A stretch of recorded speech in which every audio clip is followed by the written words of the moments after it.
Manunggaling Kawula Gusti itu sebenarnya bisa dimaknai berdasarkan tema apa yang kita mau tema tasawuf bisa, tema kebatinan bisa, tema kepemimpinan bisa, tema politik bisa. Awakmu kari njupuk sing ndi. Tapi sebenarnya Manunggaling Kawula Gusti itu penjelasan lokal Jawa terhadap tauhid. Kan itu kan innalillahi wa inna ilaihi rajiun. Dadi nek umpamane kamu dari sini ke sini garisnya ya mubeng. Jadi innalillahi wa inna ilaihi rajiun itu mubeng. Dadi gelem gak gelem kon iku kudu manunggal nang Gusti Allah.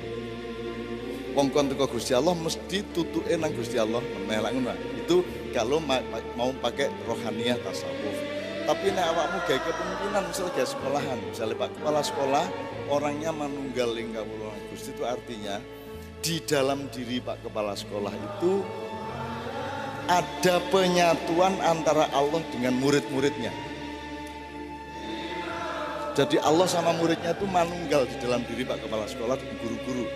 Sehingga dia tidak akan mengingkari atau mengkhianati atau menyakiti atau kejam kepada muridnya karena Allah akan marah.